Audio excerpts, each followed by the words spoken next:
O te whaatalo whātu I lau whaafonga i le nei tai au, alo mai o telefo ala Radio Samoa. O le vai aso nei wa amata taunu umai ai se vae ngole o atu le toa se lau ave pasi mai fafu, ua talia ava noa whai ngā luenga. O le olo matua I langona I le toa tele o tangatene usila o lo whao ngā ina au na ngā pasi, le whai ngā tau le uti uti o malanga pasi o na ole lea o ni ave pasi. O Wellington le a ai o lo matua I mawhatia, ma le ai au pito I pisi fo I lea I au na ngā pasi. O le masina le nei o lo tu iti ai le lua se fulu pasene, malanga pasi fewa I aso to nai, I le telo au wala o le taulanga I Wellington e whaapea porirua. Ma ua toe whaopopoi I lunga o le silia ma le lua se lau malanga pasi o lo tau fia mo se taimi le tu mau.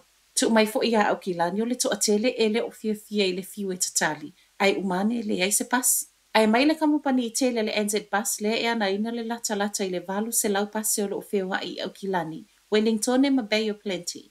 E toa se lau ave pasi o talia wano whai ngā luenga mai fafu, ma o se fia ngā tele lea. O le vai aso nei e amata taunu o mai ai nisi.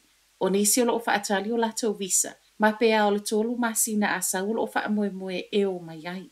O ave pasi o maua mai fafo, o le a awina atu e ngā lului Wellington e lea o lo ave i le wha mua a le NZ bus. Ua tatau na tu ulo le ave le Hello Fresh o tu pea tangata o lo o tu inatu iai pusa mea ai e ui e le o mana na o iai. O le whaatanunga lea le Consumer NZ ma le tala, ua te le whaitionga o wha o atu e tangata whaatau o na o le fia e le Hello Fresh, lea e tapena ina pusa mea ai. I lunga fo I le social media o lo o to e mulima wai nisi e ui lava fo I le o to e le sitala o se paanga, po ua unsubscribe e ave lava e le Hello Fresh pe meni. O nisi o whaitionga tangata whaatau o le fiu e whaalea o ngā se oka I lunga o le app e le mawhai. Ua to e whautua ina ia isi tangata whaatau I lato e le o fia au nanga e reporti sa o I le komisi o pisinisi. Ua langona I le Consumer NZ whaitionga tangata whaatau ma ua whaatonu ina I le kamupani. E tā ofi nei loa le tutongi e tangata whaatau o pusa mea ai e le o mana na awai. O ni lape e le fōu I le Consumer NZ, le ana mua I alia e le silia ma le tolu tau sangata aluai, ma o loo iai wha mau ngai wha mau ni ai. I totonu le luai tula, ai silia ma le 5 ave ta avale na molia e leo I Wellington, ona o le ave o le ta avale ma wha au ngā le telefoni. O se wha anoa ngā tele pe ona moli maule sui o le ofisa, ma o le watu ina atu iai pe pau wha asalanga I ave ta avale 5 maltasi lea na maua. Na maua I fo I male to a 5 o ave ta avale wha atasi ai manisi o le pasese, e le ini fusi pa una whaia. O toi talo sanga mai ei leo ia tautua nai ave ese le telefoni a o iei lungo le awala ma ia ave uma le wha mua. I le ave ino le ta avale a wale saunga le mua o tangata uma.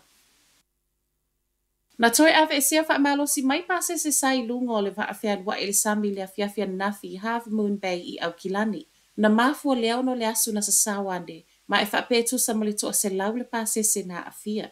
I wha amauninga mai le Fullers 360 po le kamupani waa, lea e ana le waa, na wha amaunia mai ana po e le iai se mu, ma e na o le asu lea na pusane mai le afio le waa.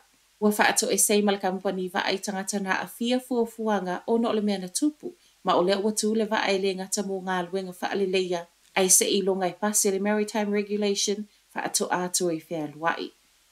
Wha I watu I tala mai Amerika, whana le teinei titi se fulu wha tausanga, le tamai titi se fulu tasi tausanga I Amerika ma maliwai. Maoninga mai leo Amerika le apartment I Dallas le na tupu ai ma e whaapea na mafua o na o se fe ese inga le teinei titi se fulu wha tausanga. Ma se tasi sa la ua misa. Peita ai e pāne le whana wala vea ai le ua maliu, mai whaapea o ia lea sa tutui au tawhane. I reporti o le se fulu tasi tausanga wa umalo na ola na awi nā tuai le whale mai, ma o I lea na maliwai.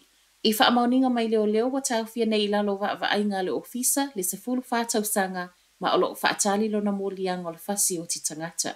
O tala na o le tae au, manuia le nei as. Whai mea alofa